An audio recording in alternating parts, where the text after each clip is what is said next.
Assalamualaikum warahmatullahi wabarakatuh. Semoga kita semua dalam keadaan sehat walafiat dan dalam lindungan Allah Subhanahu wa taala. Izinkan saya memperkenalkan diri. Nama saya Sofyan dari Universitas Muslim Maros. Pada kesempatan kali ini saya akan menjelaskan terkait pernyataan diri dosen dalam unjuk kerja Tridharma Perguruan Tinggi PDD UKT-PT dalam bidang pengajaran. Saya diangkat sebagai dosen sejak tahun 2010 dan ditugaskan pada program studi agroteknologi Sekolah Tinggi Ilmu Pertanian YAPI Maros yang kini telah berubah bentuk pada tahun 2017 menjadi Universitas Muslim Maros. Pada bidang pengajaran, saya mengampu mata kuliah diantaranya mata kuliah pengantar ilmu pertanian, pengelolaan dan pemanfaatan limbah, budidaya tanaman perkebunan, serta botani tanaman. Pada kesempatan hari ini, saya akan menjelaskan terkait deskripsi mata kuliah pengelolaan dan pemanfaatan limbah. Mata kuliah pengolahan dan pemanfaatan limbah ini merupakan mata kuliah wajib fakultas dengan bobot 3 SKS yang diajarkan pada semester 4 pada 3 program studi, yakni program studi S1 Agroteknologi, program studi S1 Agribisnis, dan program studi S1 Peternakan. Untuk dosen pengampu mata kuliah ini diampu 2 orang dosen dalam bentuk tim dengan sistem pembagian materi pembelajaran, yakni oleh Bapak Dr. Muhammad Rizal SPT MSc dan saya sendiri Sofyan SPMP. Untuk deskripsi mata kuliah, di dalam deskripsi mata kuliah pengolahan dan pemanfaatan limbah ini memuat tentang pengelolaan limbah cair secara fisika, kimia, biologi, dan pengolahan limbah tekstil, gas, dan limbah padat. Juga memuat potensi limbah pertanian, mengklasifikasikan jenis-jenis limbah, menguraikan pohon industri limbah pertanian, kemudian limbah-limbah yang dapat dimanfaatkan sebagai makanan dan teknik pengolahannya, pengolahan limbah menjadi pakan ternak melalui model silase, fermentasi jerami, dan pembuatan hai. Dalam mata kuliah ini juga mempelajari terkait pembuatan biogas, kemudian terkait pengolahan limbah menjadi kompos, serta peralatan dalam pengolahan kompos, membuat pupuk cair dari kompos yang berbahan baku urin dan kotoran sapi, membuat mikroorganisme lokal MOL yang berbahan baku dari limbah rumah tangga, limbah pertanian, limbah perkebunan, serta limbah industri. Juga mempelajari tentang bagaimana menghitung nilai ekonomi limbah pertanian dan infrastruktur pendukung pemanfaatan limbah pertanian, dan menghitung skala ekonomis pemanfaatan limbah. Tujuan akhir yang ingin dicapai adalah pemanfaatan limbah serta teknik pengolahan sehingga limbah yang tentunya dapat diolah dan dimanfaatkan untuk memberi nilai tambah pendapatan masyarakat serta mendukung sistem pertanian berkelanjutan. Untuk capaian pembelajaran mata kuliah pengelolaan dan pemanfaatan limbah terdiri dari 9 poin yang ingin dicapai.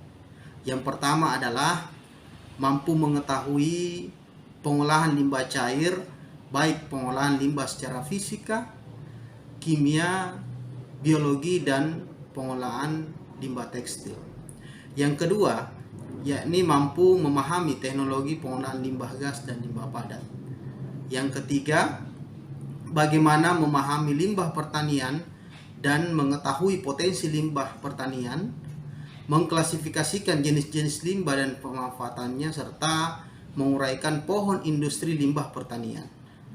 Yang keempat, mengetahui limbah-limbah yang dapat dimanfaatkan sebagai makanan dan teknik pengolahannya. kemudian mengelompokkan limbah pertanian yang dapat diolah menjadi pakan ternak, pengolahan limbah menjadi silase, fermentasi jerami, dan pembuatan hai.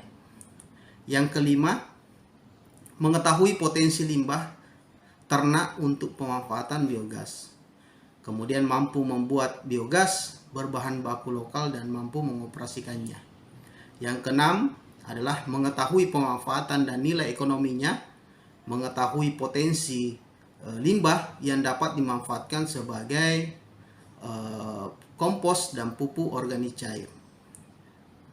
Yang ketujuh adalah mampu membuat kompos yang berkualitas, mampu membuat pupuk cair serta kompos yang berbahan baku urin dan kotoran sapi, serta mengetahui manfaat pupuk organik dalam pertanian. Yang kedelapan adalah mengetahui dan mampu membuat mikroorganisme lokal (MOL) yang berbahan baku dari limbah rumah tangga, limbah pertanian, limbah perkebunan, serta limbah industri. Yang kesembilan adalah mampu menghitung nilai ekonomi limbah pertanian dan jumlah pendapatan tambahan petani dalam pemanfaatan limbah pertanian. Selanjutnya untuk materi pembelajaran ini diberikan selama 1 semester yang berisikan tentang satu, tentang limbah dan potensi limbah pertanian. Kemudian yang kedua tentang klasifikasi jenis-jenis limbah dan uraian pohon industri limbah pertanian. 3, berisi tentang limbah-limbah yang dapat dimanfaatkan sebagai makanan dan teknik pengolahannya. Keempat, pengolahan pakan ternak menjadi silase, fermentasi jerami, dan pembuatan hai. Yang kelima, pembuatan biogas. Yang keenam, nilai ekonomi limbah dan peralatan pengolahan kompos melalui model syarat dan fungsinya. Yang ketujuh, pembuatan pupuk cair dan kompos yang berbahan baku urin dan kotoran sapi. Yang kedelapan, membuat mikroorganisme lokal dari bahan baku dari limbah rumah tangga, limbah pertanian, limbah perkebunan, serta limbah industri. Kemudian yang kesembilan, yang terakhir adalah terkait berisi tentang penilaian, perhitungan nilai ekonomi dan infrastruktur pendukung pemanfaatan limbah pertanian. Untuk sistem pembelajaran pada mata kuliah pengolahan dan pemanfaatan limbah, yakni menggunakan aplikasi Google Classroom dan Meet yang tentu telah diatur penggunanya melalui SIM Akademik Universitas Muslim Maros.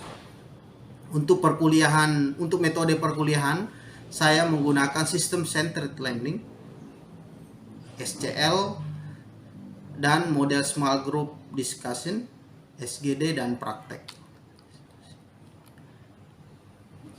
Pada proses penilaian, tentu yang paling besar di penilaian ini adalah terkait kehadiran. Itu wajib hadir minimal 80%, terhitung dari 14 kali pertemuan, dan 3 kali tanpa keterangan maka dinyatakan tidak berhak mengikuti ujian atau mid dan final. Untuk proses penilaian adalah nilai keaktifan, bobot perhitungannya adalah 20%, yakni yang terdiri dari kuis 10%, kemudian diskusi 10%, kemudian nilai tugas itu 20%, nilai ujian tengah semester itu 30%, nilai ujian akhir semester itu 30%. Assalamualaikum warahmatullahi wabarakatuh. Waalaikumsalam warahmatullahi wabarakatuh. Waalaikumsalam warahmatullahi wabarakatuh. Ya, jadi meskipun suasananya dalam keadaan hujan hari ini, ya, pembelajaran kita tetap lanjutkan. Jadi untuk materi selanjutnya, ya, terkait mengenai kompos, ya. Jadi ini sesuai dengan rancangan pembelajaran semester kita. Di capaian pembelajaran di angka ke-7 itu adalah mahasiswa mampu membuat kompos dari limbah, ya, limbah pertanian, kemudian limbah peternakan, limbah perkebunan dan limbah dari hasil industri. Jadi untuk kompos sendiri ya, mungkin adik-adik sudah tahu bahwa kompos itu apa. Jadi kompos itu merupakan jenis pupuk ya yang berasal dari hasil akhir ya penguraian sisa-sisa hewan maupun tumbuhan yang tentu berfungsi sebagai penyuplai unsur hara tanah sehingga dapat digunakan untuk memperbaiki tanah secara fisik, kimia maupun secara biologi. Kalau berbicara secara fisik, kompos itu mampu menstabilkan apa? Kompos itu mampu menstabilkan agregat tanah, ya. Kemudian dia memperbaiki aerase dan drainase tanah, serta dia mampu meningkatkan kemampuan tanah dalam menahan air, ya. Kemudian secara kimiawi, ya, kompos ini dapat meningkatkan unsur hara tanah, ya, baik secara makro maupun secara mikro. Kemudian secara biologisnya, kalau kita berbicara secara biologis, jadi kompos ini sebenarnya sebagai sumber energi ya bagi mikroorganisme tanah ya yang mampu melepaskan hara bagi tanaman. Jadi kompos ini dapat dibuat dari berbagai bahan organik ya, baik yang berasal dari limbah hasil pertanian maupun non pertanian ya. Jadi kalau limbah hasil pertanian itu sudah jelas apa-apa limbah yang dihasilkan ya, antara lain mungkin jerami ya, dedak, padi ya, kemudian kulit kacang tanah ya, kemudian ampas tebu. Nah, kemudian untuk non pertaniannya, limbah hasil non pertanian itu bisa berupa eh, limbah dari limbah dari rumah tangga ya, limbah dari rumah tangga, kemudian limbah-limbah sayuran ya dari pasar ya itu. Kemudian berbicara mengenai pengomposan ya. Jadi pengomposan itu sebenarnya merupakan dekomposisi bahan organik oleh mikroorganisme ya dalam keadaan lingkungan yang terkontrol dengan hasil akhirnya adalah yang kita inginkan adalah dia bisa berubah menjadi humus ya. Jadi pengomposan ini sebenarnya bertujuan untuk apa ya, mengaktifkan kegiatan mikroba ya agar mampu mempercepat proses dekomposisi bahan organik. Jadi pengomposan juga sebenarnya digunakan untuk menurunkan CN bahan organik agar menjadi sama dengan tanah ya, sama dengan tanah sehingga dapat diserap dengan mudah oleh tanaman. Eh berdasarkan Kalau berbicara berdasarkan ketersediaan oksigen bebasnya, jadi mekanisme proses pengomposan sebenarnya dibagi menjadi dua ya. Ada pengomposan secara aerobik, ada pengomposan secara anaerobik. Jadi pengomposan secara aerobik ini sebenarnya merupakan proses pengomposan yang memerlukan ketersediaan oksigen. Jadi oksigen yang diperlukan oleh mikroorganisme ini akan dirombak ya. Ini akan dirombak menjadi bahan organik ya selama proses pengomposan berlangsung. Sedangkan untuk pengomposan secara anaerobik itu proses pengomposan yang tidak memerlukan ketersediaan oksigen, namun hanya memerlukan tambahan panas dari luar ya, seperti itu. Jadi kualitas kompos ini ditentukan oleh tingkat kematangan kompos ya. Seperti berdasarkan standar nasional Indonesia itu untuk kompos itu seperti warna ya, kemudian tekstur, kemudian bau, kemudian suhu, kemudian pH ya, serta kualitas bahan organik di kompos. Jadi bahan organik yang tidak terdekomposisi secara sempurna tentu itu akan menimbulkan efek merugikan bagi pertumbuhan tanaman. Jadi terjadinya biasanya penambahan kompos yang belum matang ke dalam tanah itu sebenarnya dapat menyebabkan terjadinya persaingan penyerapan bahan nutrien ya tanaman yang tentu mengganggu membuat tanaman atau tumbuhan itu kita terganggu. Jadi kompos yang berkualitas baik ya, diperoleh tentu dari bahan baku yang bermutu baik. Jadi biasanya kompos yang berkualitas itu baik secara visual, ya, dicirikan dengan warna coklat, ya, coklat atau kehitaman, kemudian seperti menyerupai tanah, kemudian biasanya bertekstur remah, ya, ketika dipegang itu dia remah, kemudian tidak menimbulkan bau. Jadi dia tidak sesuai lagi dengan keadaan awal, ya, keadaan awal ketika awal mulai bahan organik itu mulai dekomposisi, ya, seperti itu. Kemudian ini dapat adik-adik lihat, ya, dapat adik-adik lihat terkait mengenai SNI, ya, Standar Nasional Indonesia, ya, berdasarkan SNI 1970-30-2004 tentang spesifikasi kompos. Jadi di spesifikasi kompos ini tentu ada ketentuan maksimum, ya, ketentuan maksimum dalam penentuan misalkan mulai dari kadar air, ya, mulai kadar air itu 50%. Kemudian temperaturnya itu harus sesuai dengan suhu air tanah. Kemudian warnanya itu sudah ditetapkan kehitaman. Ini bisa juga kecoklatan, ya. Ini sebenarnya tergantung dari bahan yang kita gunakan. Kemudian ukuran partikelnya itu ya maksimum itu 25, ya, milimeter. Kemudian untuk pH sendiri itu disarankan sebenarnya pH 6 sampai 8, ya. Untuk bahan-bahan asing yang tercampur di kompos itu hanya 1,5%, ya. Sedangkan ketersediaan bahan organiknya, ya. Kemudian yang lain, ya, untuk ke materi yang lainnya adalah terkait mengenai faktor-faktor yang mempengaruhi proses pengomposan. Jadi faktor yang mempengaruhi proses pengomposan itu rasio C per N. Ini saya sudah jelaskan, ya, bahwa rasio C per N yang rasio CN-nya tinggi, maka aktivitas mikroorganisme pengurai itu tentu akan berjalan lambat, ya, sehingga untuk proses dekomposisi kompos membutuhkan waktu yang cukup lama.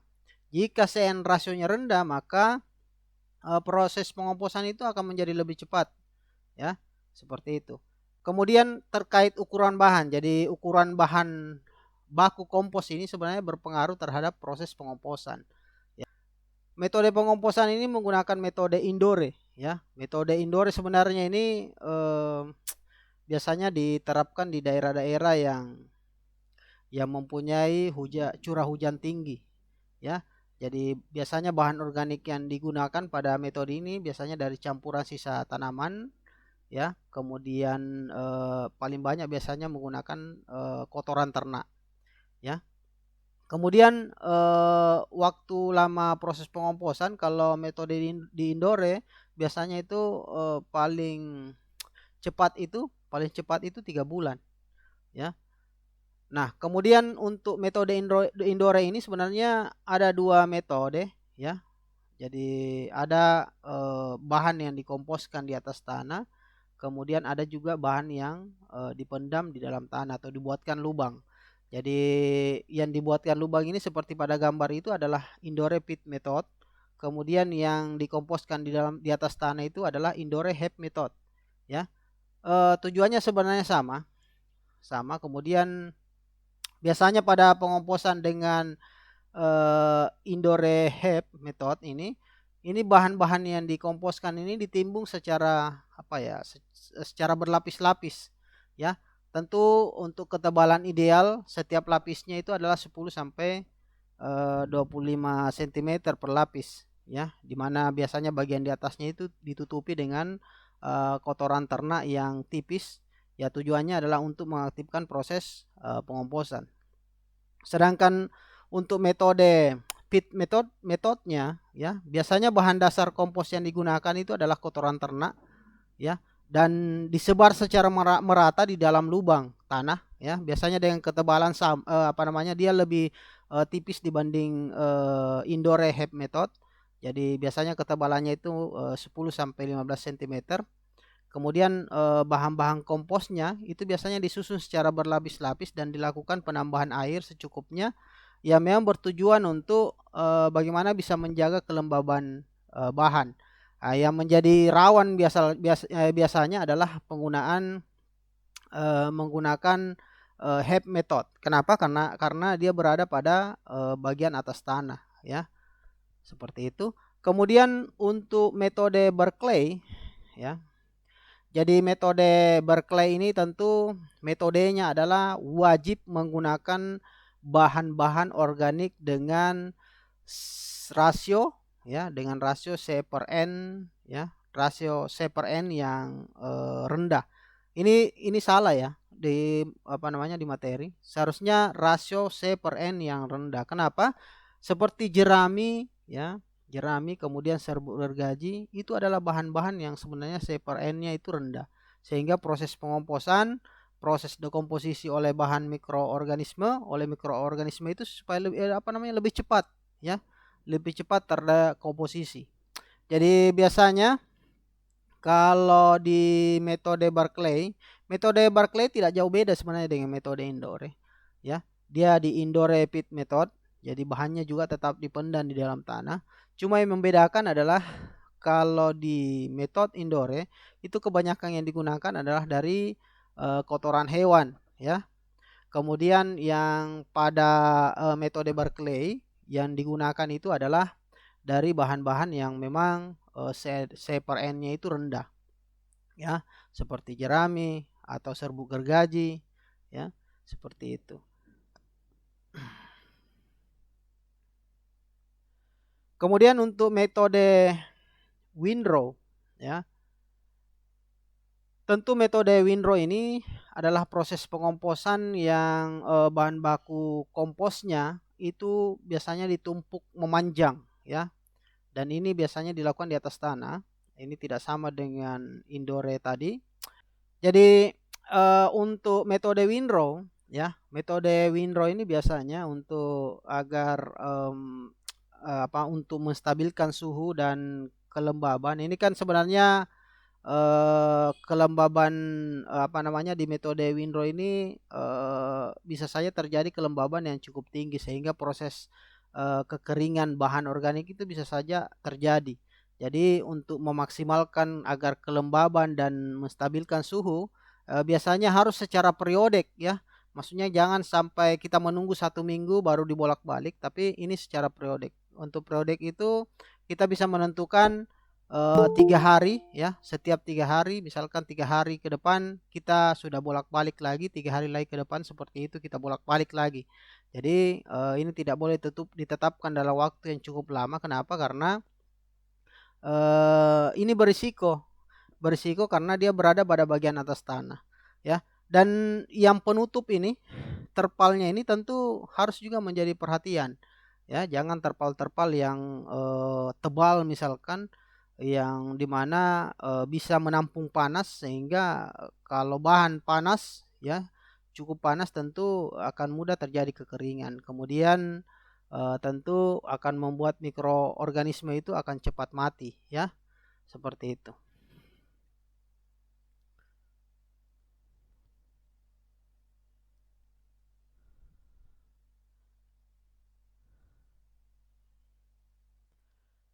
Jadi untuk bahan baku kompos, ya, seperti jerami. Jerami ini sebenarnya merupakan limbah yang bisa dikatakan hampir tidak pernah termanfaatkan kembali di tanah. Kenapa?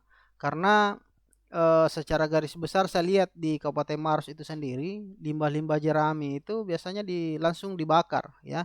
Dibakar, dibuang, ya, dibuang atau bahkan dianggap sebagai dianggap sebagai itu tidak untuk merepotkan saja, ya. Kenapa? Karena mungkin penanganan kemudian informasi yang mungkin kurang kurang bagus tersampaikan ke petani sehingga petani-petani kita itu tidak atau jarang memanfaatkan jerami sebagai bahan baku dalam proses untuk memperbaiki kualitas tanah. Padahal, ya, Jerami ini sebenarnya mengandung komposisi yang sangat bagus, ya. Dia memiliki kandungan selulosa, ya, kemudian kadar N yang cukup tinggi, ya. Kalau kadar N-nya itu mencapai 1,02%, ya. Kemudian rasio C per N-nya itu sampai 40%, itu. Kemudian kalau berbicara kandungan kadar C organiknya itu 41,30%, ya.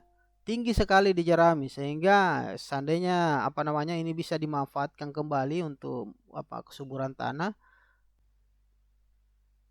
Oke, adik-adik sekalian, sampai di sini mungkin ya. Di materi kita ada yang mau ditanyakan terkait pembuatan kompos atau apa, dan ada mungkin yang kurang dipahami tadi dari apa yang saya sampaikan. Silahkan. Pak, izin bertanya lagi. Oh iya, silahkan. Jadi misalkan Pak besok mungkin cuma 2 aja bahannya bisa bawa setiap kelompok. Nggak apa-apa gitu Pak. Ataukah ada cara lain supaya ini kompos yang kami buat bisa tonji cepat selesai meski 2 bahan sih Pak yang kami bawa. Iya, rencananya bahan apa yang kita mau gunakan? Rencana tadi sama teman yang jerami sih Pak sama pupuk kandang bisa kami Pak. Oh iya, boleh. Kalau di bagian sekitaran tempat nanti, tempat kita membuat kompos itu banyak sih sebenarnya bahan-bahannya, bahan tambahan seperti arang sekam, ya. Kalau arang sekam itu daerah sekitar saya itu banyak tersedia. Jadi mungkin cukup itu kita bawa 2 bahan itu, ya. Kemudian nanti tambahannya itu nanti kita ambil di sekitaran tempat kita melakukan pengomposan. Ya, baik Pak, terima kasih atas jawabannya. Selesai. Oke, adik-adik sekalian, ya.